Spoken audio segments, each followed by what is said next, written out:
All right, welcome to another deep dive. This time, we're going to get into something I think a lot of people find kind of intimidating. Mastering those like everyday English conversations. It could definitely feel daunting. Yeah. And you gave me some really cool material for this one. It's structured like one of those beginner courses. Oh, cool. Yeah, led by let's call her Emily, our virtual English tutor. I like that it's like we're learning alongside someone else. It's almost like having a study buddy. I like that. That's a good way to put it. And it's fascinating how Emily starts, with the seemingly mundane greetings. Uh-huh. She highlights the classic hello, how are you? Right. But it's more than just politeness. Yeah. It speaks to a deeper human need for connection, wouldn't you say? Yeah, it's interesting how that's like a universal. It's in almost every language and every culture, that simple phrase. You're right, it does feel like it's this immediate way to establish a connection. So then she provides a typical response, I'm fine, thank you, and you. It seems basic, but I can already see how just memorizing these types of phrases would be helpful. Yeah, it's not just memorization, though. Notice how that thank you subtly acknowledges the other person's concern. Right.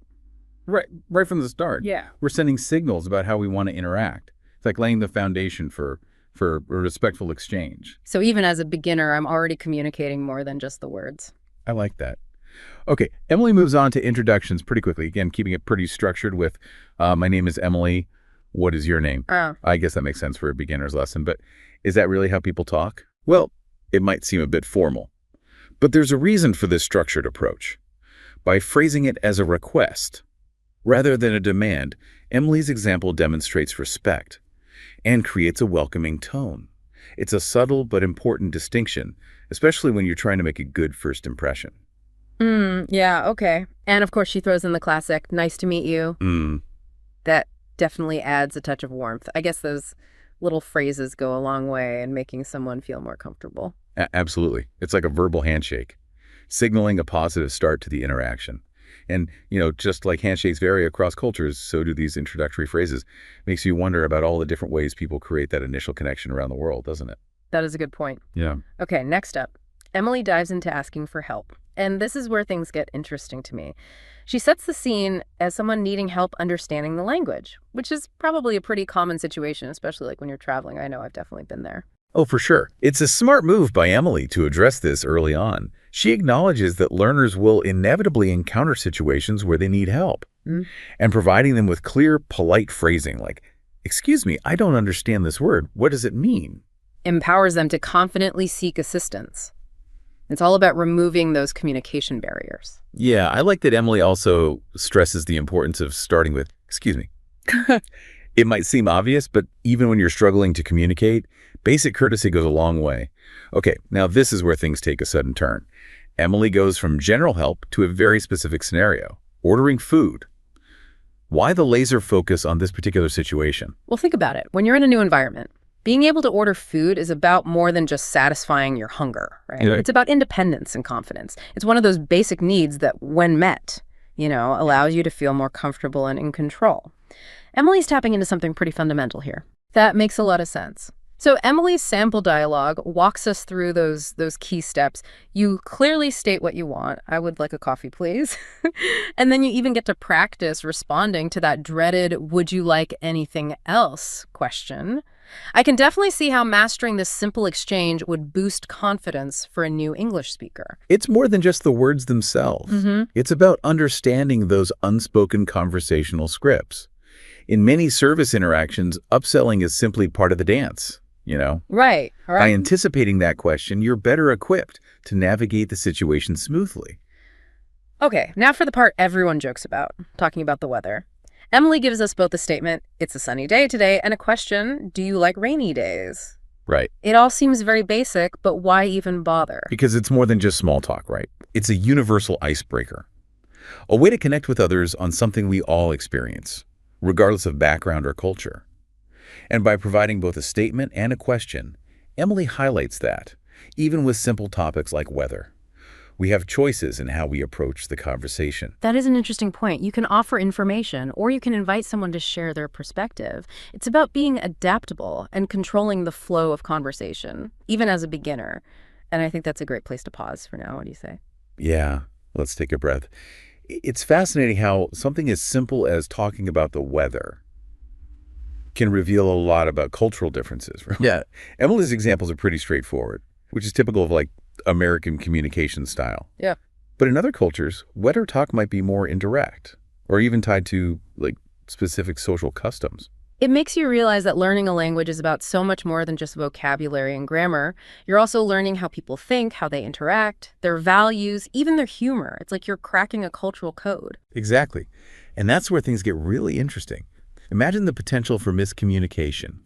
If someone used to very indirect ways of talking, tries to chat with someone from a culture that values directness, could lead to all sorts of misunderstandings. Oh, absolutely. Yeah, I can see how that can lead to some awkward moments, but hopefully those situations can become opportunities to learn from each other and appreciate those cultural differences. I completely agree. It's all about understanding and respecting those different ways of communicating.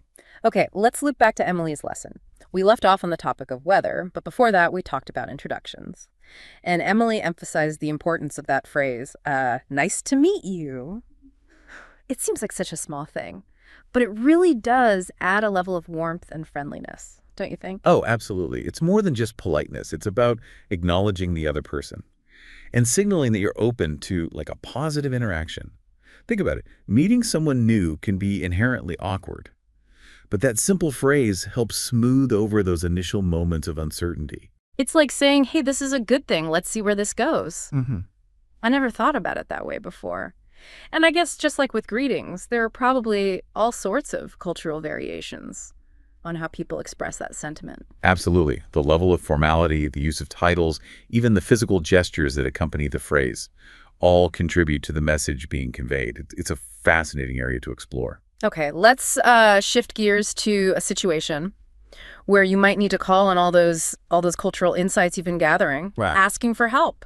Emily really emphasizes the importance of being polite and direct in this situation. It's brilliant because she recognizes that learners will inevitably find themselves in situations where they need help. Yeah. And that can be incredibly stressful. Oh, yeah. But by providing them with a clear, respectful framework, Yeah. she gives them the tools to navigate those moments with confidence. In her example, excuse me, I don't understand this word. What does it mean?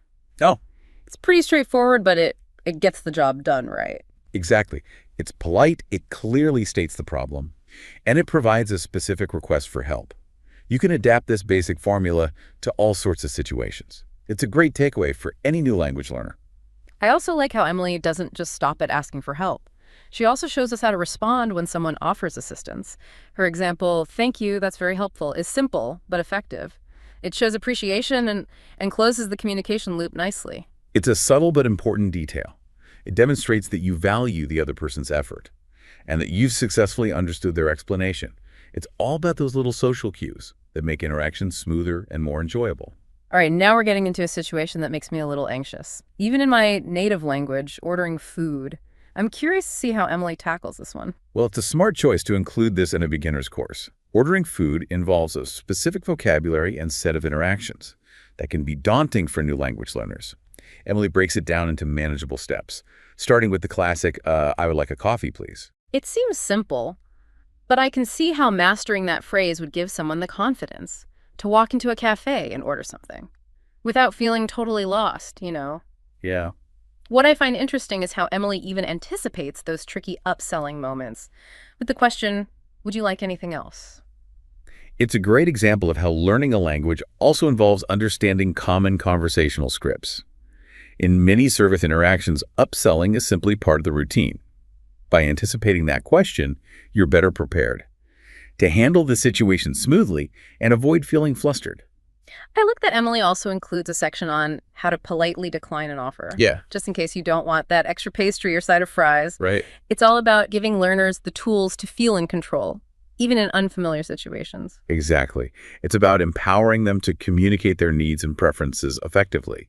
It's those little victories that build confidence and motivate further learning. And of course, no ordering experience is complete without dealing with the bill. Emily provides a simple but polite phrase for acknowledging the price. Okay, that's X dollars. It might seem trivial, but it's a crucial part of the transaction. It shows that you understand and accept the cost, which is essential for a smooth and respectful interaction.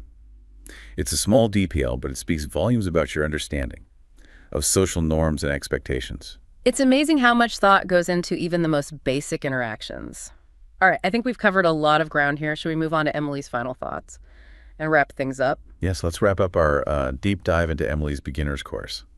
We've covered a lot of ground. From greetings and introductions to asking for help and navigating those sometimes tricky food ordering scenarios. It's been fascinating to see how even the most basic interactions contain layers of meaning and cultural nuance. Yeah, it's true. I feel like I've gained a new appreciation for just how much communication goes on beneath the surface of our everyday conversations. I'm curious to see what final wisdom Emily imparts on her budding English speakers. Well, Emily wraps up her lesson with a classic piece of advice. Practice makes perfect. Of course, yeah. She reminds learners that fluency comes from consistent effort and a willingness to learn from mistakes.